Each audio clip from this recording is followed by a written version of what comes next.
Students, आज हम assignment कर रहे हैं अल्लामा इकबाल ओपन यूनिवर्सिटी की असाइनमेंट। फर्स्ट ईयर कॉमर्स के सेकंड सेमेस्टर के अंदर असाइनमेंट नंबर 1 है। इसका क्वेश्चन नंबर का ए पार्ट और बी पार्ट हम अपलोड कर चुके हैं। अब आज हम जा रहे हैं क्वेश्चन नंबर 2 की तरफ। 5 क्वेश्चन है इस असाइनमेंट में। क्वेश्चन आपको 2 नज़र आ रहा होगा, बड़ा करो थोड़ा।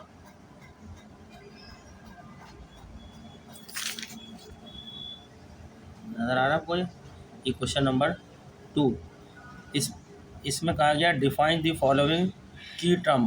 की माने इम्पोर्टेंट, अहम, टर्म माने इस्तेलाह, अहम इस्तेलाह दी जा रही है 1 2 3 करके। इस तरह जो है ये 7 तक है, ये 1 2 3 4 5 6 7 तक है ये टर्म। इनको डिफाइन करने के लिए कहा है कि इनको बयान करेंगे क्या है, इनकी तारीफ बयान करें, इनको डिस्क्राइब करना है हमने। ठीक है ना। आपको पहले नज़र आ रही है नंबर 1 में डेटर्स, DEBTORS। डेटर्स माने या डेटर्स को हम दूसरा नाम कहते हैं अकाउंट रिसीवेबल। वो पैसा जो हमने कस्टमरों से वसूल करना है, जिन्हें हमने उधार में माल बेचा था, उनसे वक्त पर वसूल करना है। जब तक वसूल नहीं करा उस वक्त तक हम इसको कहते हैं, उनको कहते हैं कस्टमरों को उधार जिन्होंने माल हमसे खरीदा, डेटर्स या अकाउंट रिसीवेबल। दूसरी टर्म में है इसके अंदर क्रेडिटर्स या अकाउंट पेबल। क्रेडिटर वो होते हैं जिससे कारोबार जो है जहाँ से उधार में ख़रीद कर लाता है माल, जिन लोगों से हम माल उधार में ख़रीद के लेकर आते हैं, अपनी दुकान पर रख के बेचते हैं, तो वो हमारे सप्लायर होते हैं जिनसे हम ख़रीद के लाते हैं। उन सप्लायरों से हमने उधार में माल ख़रीदा है, तो ये क्रेडिटर्स का मतलब होता है उधार में माल ख़रीदना। ठीक है। इस क्रेडिटर का दूसरा लफ्ज़ होता है अकाउंट्स पेबल टर्म। तो इनको एक्सप्लेन करना है, इनको डिफ़ाइन करना है कुछ लाइनों के अंदर। चलिए नेक्स्ट टर्म देखते हैं, फिर मैं इसको आपके सामने डिफ़ाइन करता हूँ। अगली टर्म है नंबर 3, सेल्स एंड परचेजेस। अब अकाउंटिंग में सेल्स का लफ्ज़ किस माने में इस्तेमाल किया जाता है वो आपने डिफ़ाइन करना है।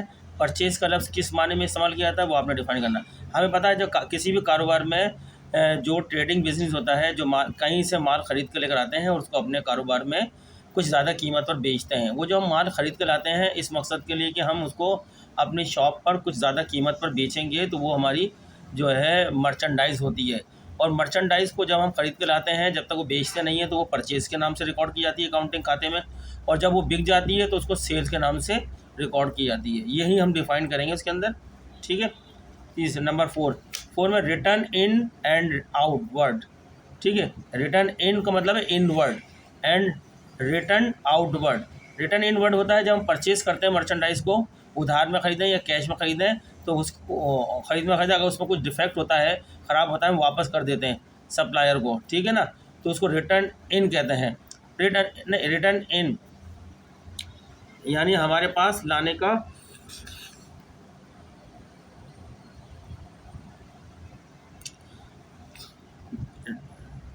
रिटर्न इन माने जो माल कस्टमर ने हमको वापस कर दिया, जो कस्टमर की तरफ से माल वापस आ गया डिफेक्टिव होने की वजह से, उसको रिटर्न इन कहेंगे। और रिटर्न आउटवर्ड का मतलब है वो माल जो हमने सप्लायर को ख़राबी होने की वजह से हमने खुद वापस कर दिया, जो हमने ख़रीदा था बेचने के लिए, लेकिन जब चेक किया तो कुछ ख़राब था तो उसको हमने वापस कर दिया, वो रिटर्न आउटवर्ड हो जाता है। यानी इसको बोलेंगे परचेज रिटर्न, रिटर्न आउटवर्ड को परचेज रिटर्न बोलेंगे, और रिटर्न इनको बोलेंगे सेल्स रिटर्न। ठीक है। यही हम बयान करेंगे उसके अंदर। नंबर 5 में है सेपरेट एंटिटी कॉन्सेप्ट। कह रहे हैं अलग अलग एंटिटी कॉन्सेप्ट बयान करें, यानी कारोबार के अंदर जो सेपरेट एंटिटी कॉन्सेप्ट है उसमें ये बताया गया है कि कारोबार का जो ऑनर्स होता है वो अलग होता है और कारोबार अलग होता है, दोनों को सेपरेट रखो। यानी ऑनर्स के जितने भी लेन देन हैं, अपने ज़ाती मामलात हैं, वो उसका कारोबार से कोई वास्ता नहीं है, कारोबार के साथ उसके मामलात को नहीं जोड़ा जाएगा। और जो बिज़नेस के मामलात हैं वो बिज़नेस के ही मामला रिकॉर्ड करेंगे, इसलिए इसको कहते हैं सेपरेट एंटिटी। यानी कारोबार एक अलग एंटिटी है, ऑनर एक अलग एंटिटी है, तो उसका एक कॉन्सेप्ट मैंने तस्वुर बयान करना है, बयान करेंगे। मैंने थोड़ा थोड़ा आपके सामने भी बयान कर ही दिया है मुख्तसरन। Number 6 dual aspect concept. Dual aspect माने दोहरा। ये बताया गया है इस कॉन्सेप्ट के अंदर के अकाउंटिंग के अंदर हम कोई भी चीज़ जो मॉनेटरी यानी पैसों से मुताल्लिक चीज़ होती है उसको जब भी रिकॉर्ड करेंगे double entry book keeping system के तहत रिकॉर्ड करेंगे, यानी उसकी दोनों फॉर्म में रिकॉर्ड करेंगे, डेबिट में भी और क्रेडिट में भी। हर एंट्री की, हर ट्रांजेक्शन की 2 साइड पर रिकॉर्डिंग होगी, एक डेबिट साइड पर और क्रेडिट साइड पर। 2 साइड को हम बोलते हैं डुअल।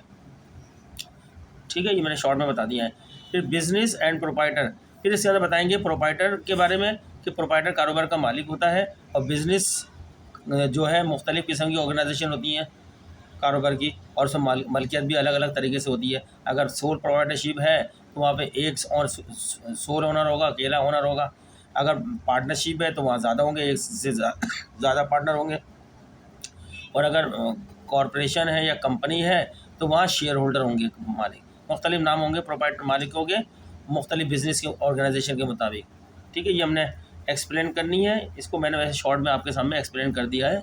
इनको अब आपने लिख कर करनी है। वो लिखी हुई मैं आपको दिखाता हूँ, साथ साथ मैं पढ़ता जाऊँगा ताकि आपको कोई स्पेलिंग मेरी प्रॉब्लम ना हो। जब ये दूसरा सवाल हो जाएगा उसके बाद ये तीसरा क्वेश्चन करेंगे जो सॉल्व करने का क्वेश्चन है, ये हल करने वाला सवाल है। तीसरा क्वेश्चन जो सॉल्व करने का है वो हम हल करके दिखाएंगे आपको किस तरह ट्रांजिशन की रिक्वायरमेंट क्या है, ये रिक्वायरमेंट है। ये चौथा क्वेश्चन आपको नज़र आ रहा है जो हम बाद में हल करेंगे। Define general what is mean by entry, explain with 3 explanation, ये पार्ट हो गया। ये बी पार्ट में what is bank, describe the features of passbook and cash book, 20 number का सवाल है। आखिरी 5वां जो है ये बिल ऑफ एक्सचेंज से मुतालिक सवाल है। इसकी कुछ ट्रांजेक्शन है वो हम आपको करके दिखाएंगे बिल ऑफ एक्सचेंज की, तो ये असाइनमेंट हमारी कंप्लीट हो जाएगी, assignment number 1।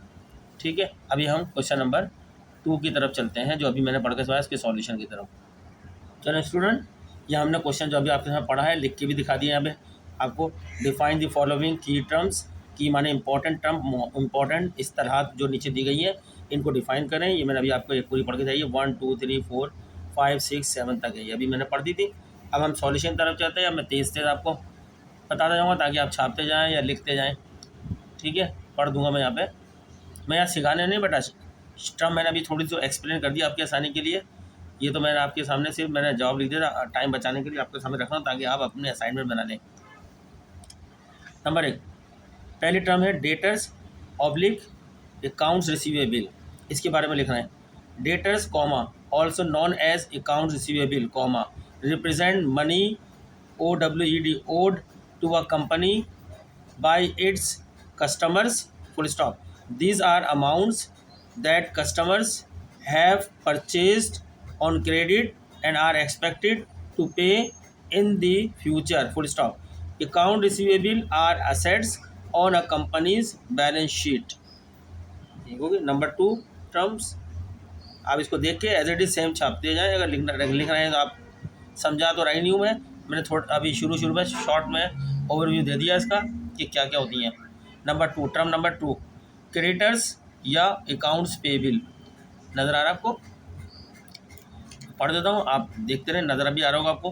Creditors comma or OR or accounts payable comma refer REFER refer to the amounts that a company OWES owes to its suppliers SUPPLIERS suppliers और creditors, suppliers का दूसरा नाम होता है creditors CREDITORS creditors for goods or services received on credit, full stop.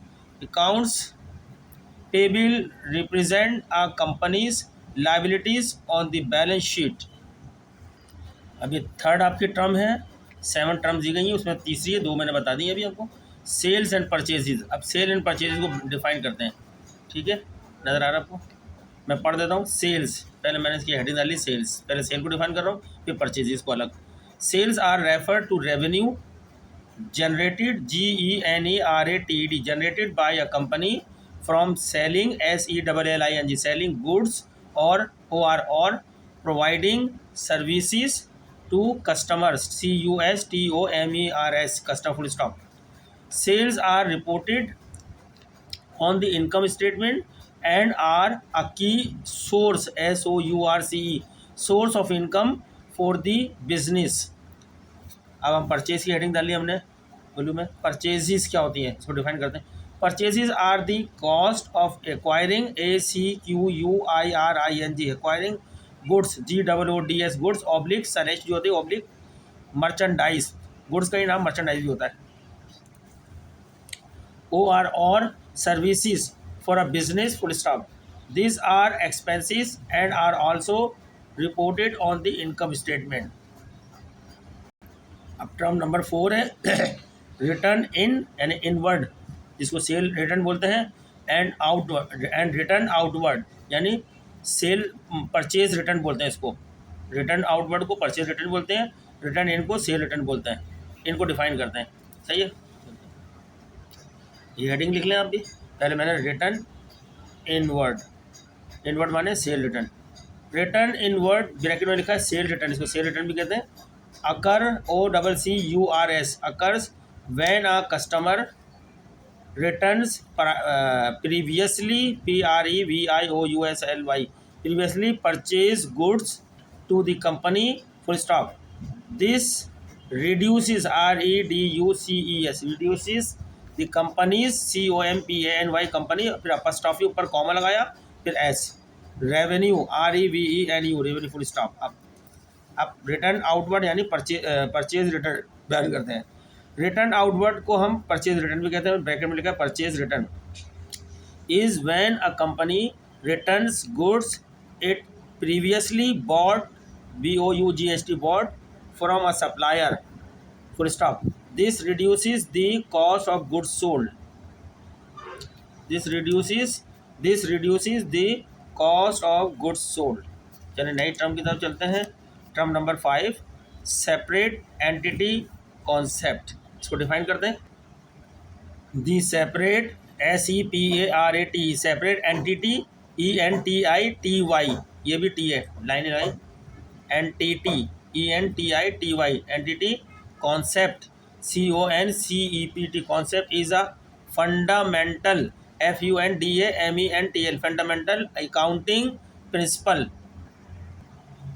that states that a business BUSINESS business is distinct spelling है DISTINCT distinct from its owners OWNERS owners or shareholders SHARE share HOLDERS shareholder full stop।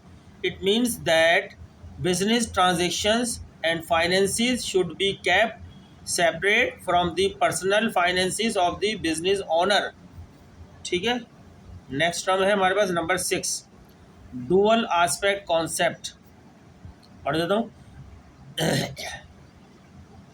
The dual aspect concept comma also known as the double entry accounting system comma is a fundamental principle of accounting full stop.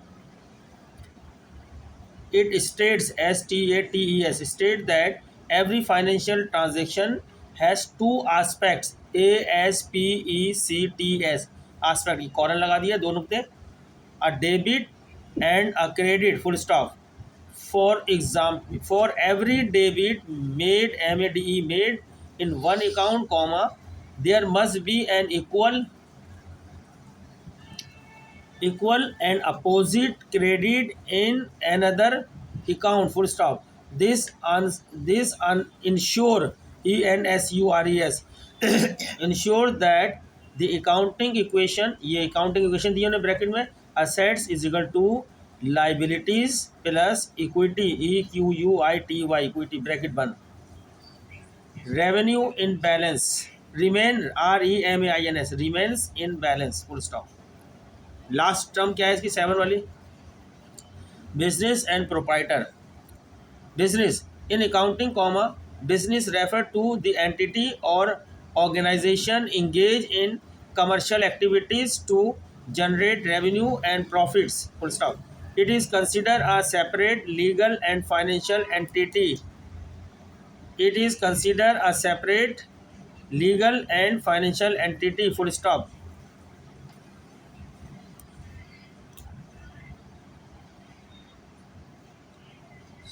ठीक है, proprietor इसी term के अंदर mention किया, proprietor basic बता दिया, proprietor. The proprietor comma also known as the owner और proprietorship comma refer to individual or group of individuals who own and operate the business full stop। In the case of a sole proprietorship comma there is one owner, while in partnership comma there are multiple proprietors full stop। The proprietors equity represent the ownership interest in the business। The proprietors equity represents the ownership interest in the business, ये आपके सामने पूरी term नज़र आ रही है। तो ये question number 2 मुकम्मल हो गया। क्वेश्चन नंबर 2 हमने आपके साथ मुकम्मल कर दिया। अब क्वेश्चन नंबर 3 की तरफ जाएंगे, पहले इसको अपलोड करेंगे, उसके बाद क्वेश्चन नंबर 3 हल करेंगे।